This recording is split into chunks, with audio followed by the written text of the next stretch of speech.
नमस्कार, news one India आप देख रहे हैं। मैं हूं आपके साथ मनोराज सक्सेना। उपचुनाव के नतीजे आ चुके हैं और उस पर मुख्यमंत्री योगी आदित्यनाथ की प्रतिक्रिया भी आ गई है। उपचुनाव के नतीजों पर मुख्यमंत्री योगी आदित्यनाथ ने कहा कि मैं जनता का धन्यवाद देता हूं। जनता ने बीजेपी पर मोहर लगाई, उनके कामों पर मोहर लगाई। बीजेपी ने शानदार प्रदर्शन किया है। मोदी है तो मुमकिन है चरितार्थ एक बार फिर इन परिणामों से हुआ। ये विकास कार्यों की जीत है, ये आगामी चुनावों के संकेत हैं। तो सीएम योगी मानते हैं कि ये सेमीफाइनल था और इसमें हमने जीत जो दर्ज कराई ये आगामी चुनावों के संकेत हैं। यानी कुल मिलाकर उपचुनावों के नतीजों का असर यूपी विधानसभा चुनाव 2022 पर भी पड़ेगा, ये मान रहे हैं मुख्यमंत्री योगी आदित्यनाथ। साख पर सवाल बरकरार था मुख्यमंत्री योगी आदित्यनाथ के और इसीलिए लगातार वो खुद रैलियों में प्रचार करते हुए नजर आए। जनसभाएं उन्होंने की और उसका नतीजा सबके सामने है कि एक बार फिर बीजेपी का मैजिक, मुख्यमंत्री योगी आदित्यनाथ का जलवा बरकरार है। अपने राष्ट्रीय अध्यक्ष माननीय जगत प्रकाश नड्डा जी के नेतृत्व में पार्टी संगठन ने जो शानदार प्रदर्शन किया है, इसके लिए प्रदेशवासियों की ओर से माननीय राष्ट्रीय अध्यक्ष जी का और पूरी राष्ट्रीय टीम का भी हृदय से अभिनंदन करता हूं। उत्तर प्रदेश के अंदर सरकार और संगठन मिलकर के एक टीम भाव के साथ जिस प्रकार का प्रदर्शन कर रही है और कार्य कर रही है, कोरोना कालखंड में हम सब जानते हैं यह वर्तमान में पूरी दुनिया वैश्विक महामारी कोविड-19 से जूझ रही है। कोविड-19 के बावजूद प्रदेश की जनता को बचाने के लिए सरकार के स्तर पर किए गए प्रयास हों या फिर संगठन ही सेवा है, इस संकल्प के साथ पार्टी के एक एक कार्यकर्ता ने, प्रदेश अध्यक्ष जी, प्रदेश संगठन महामंत्री जी और प्रदेश के सभी पदाधिकारियों ने बूथ स्तर तक के कार्यकर्ताओं के साथ मिलकर के जो शानदार प्रदर्शन किया है, आज उसका परिणाम प्रदेश के अंदर 7 सीटों पर हुए उपचुनाव के माध्यम से एक बार फिर हम सबके सामने आया है। मैं इसके लिए प्रदेश अध्यक्ष जी के नेतृत्व में हमारे दोनों deputy CM Shri Keshav Prasad Maurya ji, doctor Dinesh Sharma ji, प्रदेश संगठन महामंत्री श्री सुनील बंसल जी और प्रदेश की हमारी मंत्री परिषद की टीम हो या संगठन की टीम हो, इन सब ने एक टीम वर्क के रूप में जो परिणाम दिया है, कार्य इस महामारी के दौरान भी स्वयं की परवाह किए बगैर जनता को अधिकाधिक सुविधा देना, प्रधानमंत्री जी के मार्गदर्शन में उनकी प्रेरणा से जो सेवा के कार्य किए हैं, आज उसका परिणाम प्रदेश के अंदर इस उपचुनाव में भी देखने को मिला है। भारतीय जनता पार्टी ने 2017 के अपने परिणाम को एक बार फिर से दोहराया है।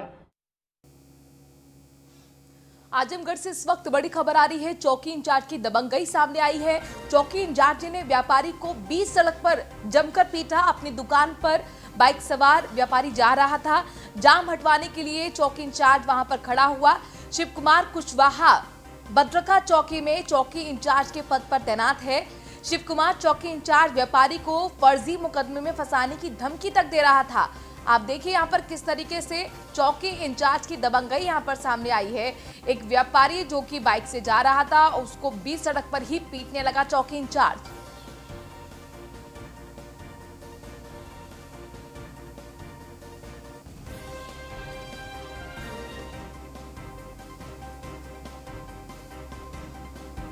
ये बाइक सवार व्यापारी दुकान जा रहा था कि इस दौरान जाम खुलवाने के चक्कर में आप देखिए किस तरीके से चौकी इंचार्ज आग बबूला हो पड़ता है और 20 सड़क पर ही उस व्यापारी को पीटने लगता है। यहां तक कि चौकी इंचार्ज ने इस व्यापारी को फर्जी मुकदमे में फंसाने की धमकी तक दे डाली। अब ये वीडियो सामने आया है। बहुत महत्वपूर्ण होगा ये देखना कि आखिरकार चौकी इंचार्ज के इस व्यवहार के लिए क्या कुछ कार्रवाई होती है।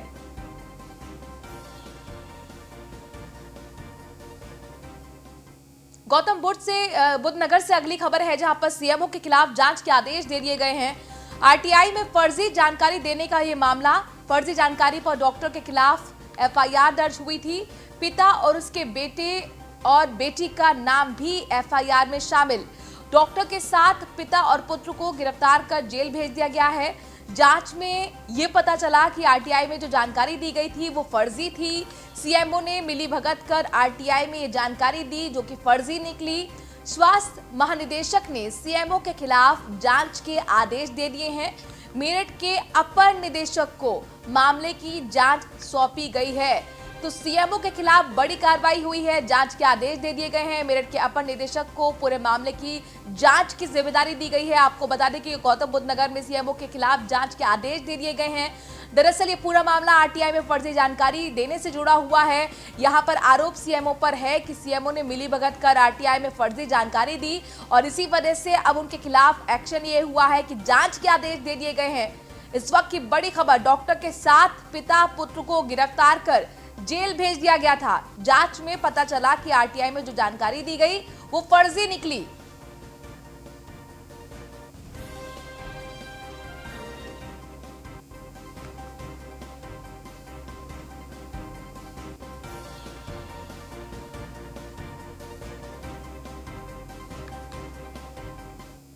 प्रदूषण के खिलाफ गाजियाबाद प्रशासन सख्त हुआ है। प्रदूषण फैलाने वालों पर पुलिस की छापेमारी हुई है। कार्रवाई में फारुखर नगर में पुलिस ने छापेमारी की। प्रशासन ने 10 टीम बनाकर ये कार्रवाई की जिसमें कई मकानों से बम पटाखे बरामद किए गए हैं। प्रदूषण विभाग और पुलिस की टीम ने मिलकर ये कार्रवाई की है। 10 टीम बनाकर ये कार्रवाई की गई। कार्रवाई में कई मकानों से बम और पटाखे बरामद किए हैं। आपको बता दें कि दिल्ली एनसीआर में ये बैन है कि पटाखे आप नहीं जला सकते हैं।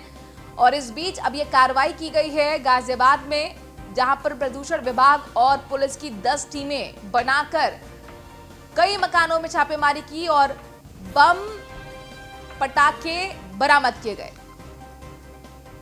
ये एनजीटी के आदेश हुए हैं और इस आदेश के अंतर्गत किसी भी तरह के पटाखे की बिक्री पर, उसके प्रयोग पर पूर्णतः प्रतिबंध लगाया गया है 30 नवंबर की मध्यरात्रि तक।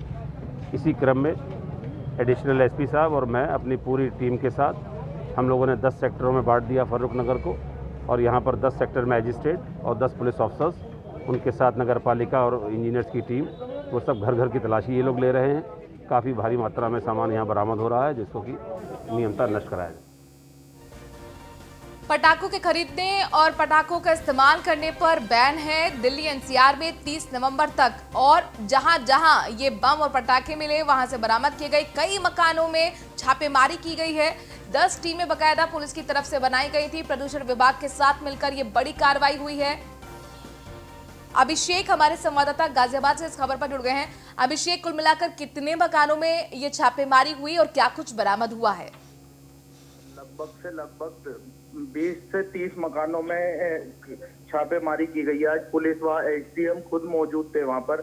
उन्होंने काफी भारी मात्रा में पटाखे बरामद किए हैं। उसके बाद वहीं पटाखे बरामद करने के बाद लगातार कार्रवाई अभी भी जारी है और 10 टीमें लगातार आगे भी दिवाली तक कार्रवाई करती रहेंगी। अभिषेक, ये कौन से इलाके में छापेमारी हुई है ये बताइए और साथ ही ये भी बताइए कि फाइन भी चार्ज किया गया है। थाना टीला मोड़ क्षेत्र का ये थाना है जो कि फारूक नगर काफी पटाखों के लिए एक फेमस जगह है।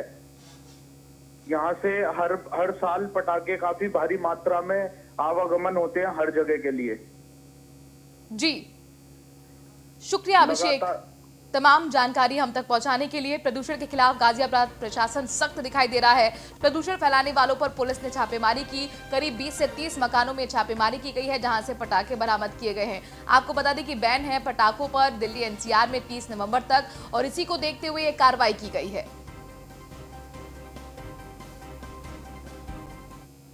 गाजियाबाद से ही अगली खबर है जहां पर अवैध कामों पर प्रशासन की कार्रवाई हुई है। पानी के कई प्लॉटों पर प्रशासन ने कार्रवाई की।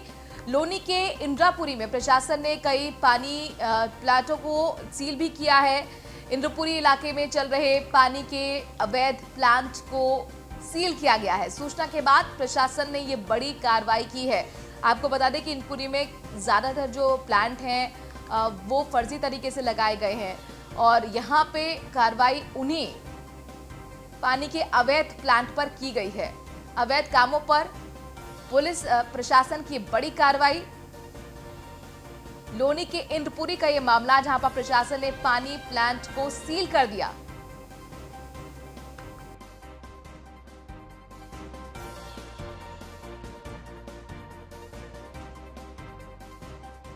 कि अवैध रूप से पानी प्लांट चलाए जा रहे हैं, जल स्तर गिरता जा रहा है। इसको देखते हुए नगर पालिका के सहयोग से, पुलिस के सहयोग से, विद्युत विभाग के सहयोग से एक व्यापक कार्रवाई चलाई जा रही है।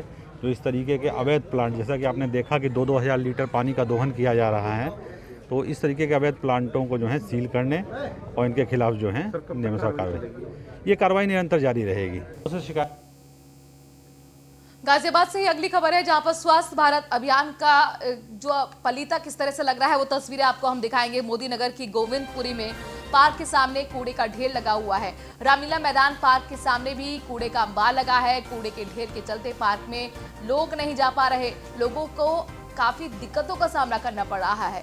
कई बार नागरिक अधिकारियों से इस बारे में शिकायत कर चुके हैं, लेकिन बावजूद इसके अधिकारियों ने अब तक संज्ञान नहीं लिया। आप देख सकते हैं कि किस तरह से सफाई अभियान को ठेंगा दिखाती हुई तस्वीरें।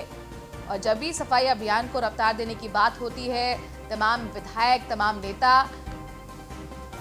फोटोग्राफी करते हुए नजर आते हैं, हाथ में झाड़ू लेते हुए नजर आते हैं, करोड़ों रुपए बहाया जाता है। लेकिन असल तस्वीर आपको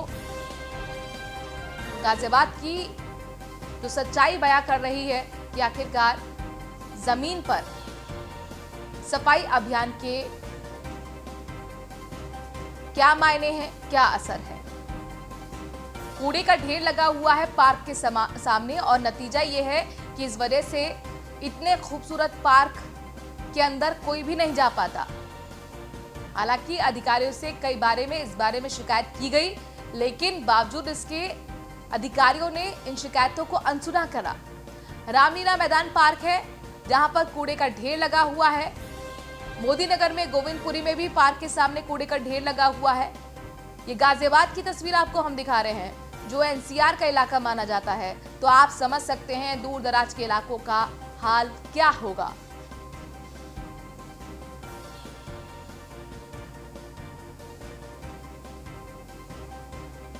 महत्वाकांक्षी अभियान कहा जाता है। करोड़ों रुपए इस अभियान में बर्बाद कर चुकी है सरकार। यादराम भारती हमारे संवाददाता गाजियाबाद से इस खबर पर जुड़ गए हैं। यादराम, ये स्थिति कब से बनी हुई है? देखिए, ये किसी को बताने की जरूरत नहीं है कि पूरे हिंदुस्तान के अंदर स्वच्छ भारत मिशन चल रहा है और जिसमें कि जो प्रधानमंत्री हैं देश के, उनका सीधा फोकस स्वच्छता को लेकर है और बड़े जोर शोर से ये अभियान पूरे देश में अभी भी चल रहा है। लेकिन गाजियाबाद में हम लोग लगातार कई बात उठाते रहे हैं और अब पिछले दिनों न्यूज वन इंडिया ने खबर भी दिखाई थी कि कूड़ा डोर टू डोर कलेक्शन के बावजूद भी सड़कों पर पड़ा है और उसको उठाने में जो कर्मचारी है निगम के, वो लापरवाही करते हैं और पार्षदों को कितनी जद्दोजहद करनी पड़ती है। आज एक तस्वीर और सामने आई गाजियाबाद के मोदी नगर इलाके की, जहाँ पर गोविंदपुरी कॉलोनी का जो पार्क है वहां पर कूड़े का अंबार लगा हुआ है और वहां पर जो स्थानीय लोग हैं उनको काफी दिक्कतों का सामना करना पड़ता है और गंदगी और बदबू का ये आलम है कि वहां से गुजरना अभी बड़ा मुश्किल है। तो कुल मिलाकर जो ये कूड़ा है, स्वच्छ भारत मिशन का जो अभियान है प्रधानमंत्री मोदी का, वो उसकी पोल खोल रहा है कि आखिर जमीनी स्तर पर जो अधिकारी हैं वो किस तरीके से गंदगी को लेकर और यादराम, आपने जो तस्वीरें भेजी है उसमें ये देखने को मिल रहा है कि जगह जगह जो कूड़ा फैला हुआ है, ज्यादातर उसमें पॉलिथीन दिख रही है, प्लास्टिक दिख रही है और उसी को एक गाय खाती हुई दिख रही है। तो जाहिर तौर पर गाय के स्वास्थ्य के लिए तो हानिकारक है, लोगों के स्वास्थ्य के लिए भी हानिकारक है। जिस तरह से कूड़े का अंबार बना हुआ है, दूर दूर तक यहाँ पर डस्टबिन भी नजर नहीं आता। बिल्कुल, देखिए यहाँ पर 3 एंगल है जो देखने लायक है। वो सबसे बड़ा एंगल है कि एक तो स्वच्छ भारत मिशन चल रहा है, उसमें कूड़ा पड़ा है, साथ ही जो प्लास्टिक बैन का अभियान है उसकी भी यहाँ पर पोल खुलती हुई दिखाई दी है और यहाँ पर पॉलिथीन किस तरीके से इस्तेमाल की जा रही है वो कूड़े में साफ देखी जा सकती है। अगर कूड़े में पॉलिथीन है तो इसका मतलब शहर में पॉलिथीन अभी भी इस्तेमाल हो रही है। उसके अलावा जो गौवंश को लेकर के लगातार सरकार इनकी संरक्षण की बात कर रही है, इनका पूरा ध्यान रखने का जो निर्देश है वो समय समय पर अधिकारियों को दिया जाता है। तो खबर भले ही एक हो, लेकिन इसके जी। 3 एंगल हैं जो देखे जा सकते हैं। जाहिर तौर पर स्वास्थ्य मिशन तभी परवान चढ़ पाएगा जब जगह जगह पर डस्टबिन होंगे, उसका रख रखाव होगा, लेकिन यहाँ पर ना आपको डस्टबिन दिखता है और रख रखाव की बात ही छोड़ दीजिए। शुक्रिया यादराम, तमाम जानकारी हम तक पहुंचाने के लिए। दिल्ली से खबर है जहां पर ब्रह्मपुरी में देर शाम गोलियों की तड़तड़ाहट से ये इलाका गूंज उठा। अज्ञात बदमाशों ने प्रॉपर्टी डीलर और ड्राइवर को गोली मारी। गोली लगने से दोनों गंभीर रूप से घायल हुए हैं। सूचना पाकर पुलिस मौके पर पहुंची, घायलों को अस्पताल में भर्ती कराया गया है। घटना के बाद से इलाके में सनसनी फैली हुई है।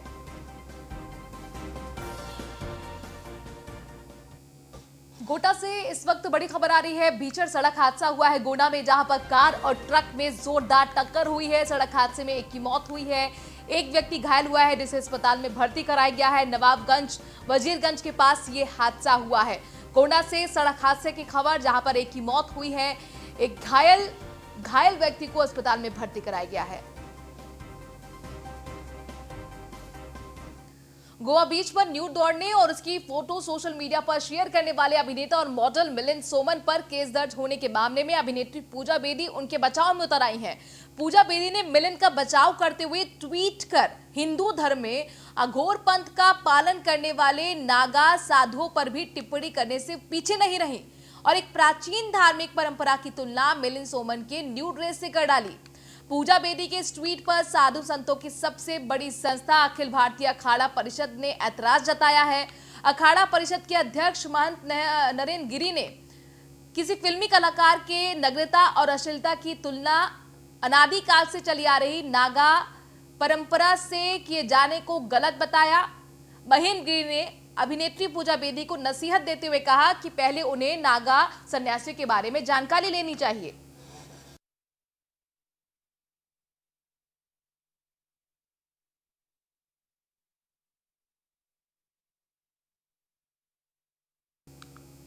बागपत में तेज रफ्तार का कहर देखने को मिला है। ईस्टर्न पेरिफेरल एक्सप्रेस वे पर भीषण सड़क हादसा हुआ है। यात्रियों से भरी हुई डबल डेकर जो बस थी वो अनियंत्रित हो गई और पलट गई। बस में सवार करीब 150 लोग, जिसमें से 28 से ज्यादा लोग घायल हुए हैं। 4 लोगों की हालत नाजुक बताई जा रही है, जिन्हें मेरठ रेफर किया गया है। हिमाचल प्रदेश से बरेली जा रही थी डबल डेकर बस। थाना खेकड़ा क्षेत्र के ईस्टर्न पेरिफेरल एक्सप्रेस वे पर यह हादसा हुआ।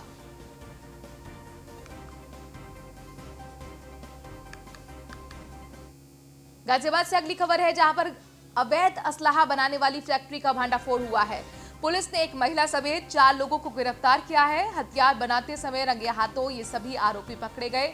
अदबना 32 बोर रिवॉल्वर, 315 बोर के तमंचे, 13 बेरी बरामद हुई हैं। पुलिस ने करीब 2,50,000 रुपए भी बरामद किए हैं।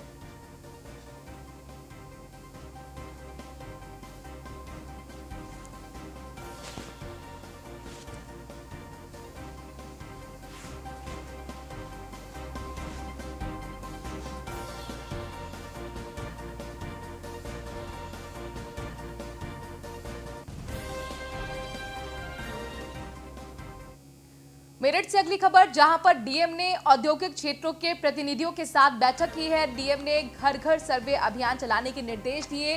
कोरोना के संदिग्ध मरीजों की पहचान के लिए यह अभियान चलाया जाएगा। डीएम ने 17 से लेकर 27 नवंबर तक अभियान चलाने के निर्देश दिए हैं। औद्योगिक क्षेत्रों में लगाए गए कोरोना जांच के कैंप, इसके साथ ही औद्योगिक संस्थानों में मास्क का उपयोग सुनिश्चित करने के लिए भी कहा गया है। सोशल डिस्टेंसिंग का ध्यान रखने के भी निर्देश डीएम की तरफ से दिए गए हैं।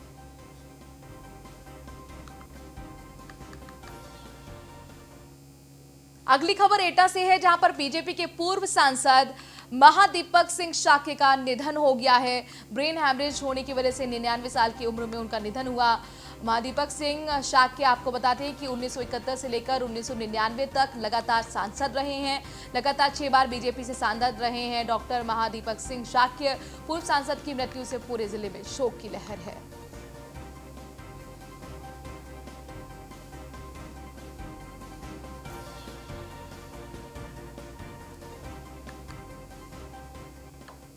और अब आपको मेरठ लिए चलते हैं, जहां पर स्वच्छ भारत अभियान को किस तरह से फलीता लग रहा है, तस्वीरों के जरिए आप समझेंगे और देखेंगे। शिक्षा का मंदिर कूड़े का अड्डा बन चुका है। प्राथमिक स्कूल में कूड़े का अंबार लगा हुआ है। तस्वीरें आपके सामने हैं। शिक्षकों की लगातार शिकायतों के बावजूद भी कोई एक्शन नहीं लिया गया। क्षेत्रीय पार्षद भी कई बार शिकायत कर चुके हैं नगर निगम को। नगर निगम के अधिकारी समस्या को अनदेखा लगातार करते रहे। और देखिए प्राथमिक विद्यालय की तस्वीर, जहां पर अब ये विद्यालय न रहकर कूड़े का अंबार, कूड़े का ढेर लग रहा है। शिक्षकों की लाख मन्नतों शिकायतों के बावजूद भी अब तक नगर निगम ने सुध नहीं ली।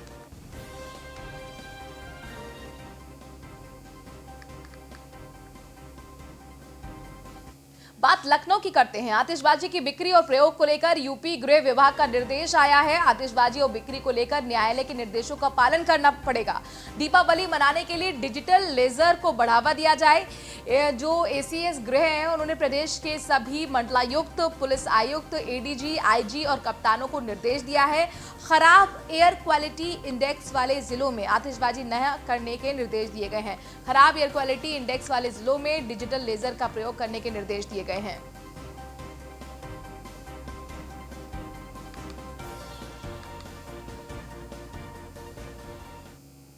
वक्त छोटे से ब्रेक का है, लेकिन उससे पहले आपको दिखाते हैं टॉप 10 खबरें। बरेली विकास प्राधिकरण की अवैध कॉलोनाइजर के खिलाफ बड़ी कार्रवाई। 4 अवैध निर्माणाधीन कॉलोनियों पर चलाया गया बुलडोजर। बीडीए ने आज बदायूं रोड, 100 फीटा रोड और दूरदर्शन केंद्र के पास बन रही 4 कॉलोनियों को ध्वस्त किया। प्रतापगढ़ में बेखौफ दबंगों ने मचाया खूनी उत्पात। शिक्षक के घर पर चढ़कर किया हमला, लाठी डंडों से जमकर की मारपीट।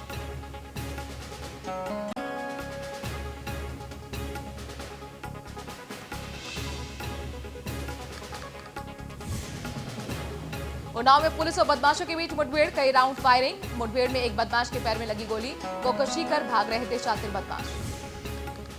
गाजियाबाद जिले में पकड़ी गई तमंचा फैक्ट्री, एक महिला समेत 4 लोग गिरफ्तार। तमंचा बनाने की मशीन से 1 दर्जन बने हुए और बिना बने तमंचे बरामद।